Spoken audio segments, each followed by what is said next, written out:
नमस्कार, मैं मनीष प्रतिमा। आप देख सकते हैं कि अभी मैं प्रेतशिला पहाड़ पे हूँ और हम सब इसके ऐतिहासिक और सांस्कृतिक महत्व से परिचित हैं। जो लोग भी गया के पितृपक्ष मेला के बारे में जानते हैं उन्हें पता है कि जिनकी भी अकाल मृत्यु होती है वो यहाँ आते हैं और अपने परिजनों के शांति के लिए, उनके मोक्ष के लिए यहाँ पे पिंडदान करते हैं। हम लोग अभी पहाड़ के सबसे ऊपरी छोर पे हैं जहाँ पे तीन चीज़ें बहुत महत्वपूर्ण हैं। पहला तो यहाँ का जो ब्रह्मकुंड है और दूसरा नारायण का मंदिर है और तीसरा एक सत्तू छींटने की परंपरा है जो एक शिला है और वहाँ पे लोग करते हैं। हम तीनों चीज़ों को देखें तो यह एक अपने आप में धार्मिक सांस्कृतिक महत्व के अलावा मिथकीय महत्व को भी रखते हैं। हम इसे सिर्फ धार्मिक दृष्टिकोण से न देखें बल्कि किस तरीके से हमारा समाज बनता है, हमारी संस्कृति बनती है, उसके पीछे मिथकीय कथाएँ और उसमें प्रयोग होने वाली वस्तुएँ कैसे हमारे आम जीवन से जुड़ी हुई हैं, इसे देखें। अब उदाहरण के लिए देखें कि अभी एक शिला ही है जो सत्तू छींटने की परंपरा से है। इसका मतलब यह है कि हमारे समाज में या हमारे जो पुराने परंपरा हैं उसमें कहीं ना कहीं कृषि जीवन की झलक साफ दिखाई देती है। और इस तरह से इसको और विस्तार से करें तो ऐसे अनेक परंपराएं हमारे समाज में हैं जहाँ पर हम देखते हैं कि वैसी छोटी छोटी चीज़ों का महत्व है अनेक अवसरों पे जो कृषि से जुड़ी हुई है और कृषि उत्पाद से जुड़ी हुई हैं।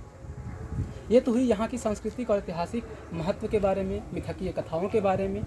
इसके अलावा हम बात करें कि वर्तमान संदर्भ में जब इतने सारे श्रद्धालु यहाँ पे आते हैं और हमारे धर्म के एक अभिन्न हिस्से की तरह है, वहाँ पर एक दुख होता है कि जब हम इस पहाड़ पे चढ़ते हैं तो देखते हैं कि सीढ़ी काफ़ी एकदम खड़ी सीढ़ियाँ हैं, बगल में बैरिकेड नहीं है कि आदमी सहारा भी लेकर ऊपर चढ़ सके।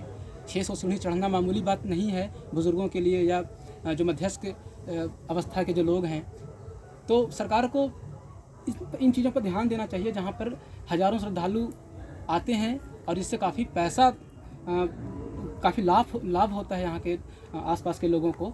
और हम इसे अगर पर्यटन का रूप दे सकें, जो कि बिहार में इसकी भूमिका नगण्य है, तो अगर हम इसको पर्यटन का रूप दे सकें तो हमारा धार्मिक महत्व, मिथकीय महत्व बना रहेगा और एक पर्यटक के दृष्टिकोण से भी हमें आर्थिक लाभ जो हो सकता है उसमें बढ़ोतरी होगी।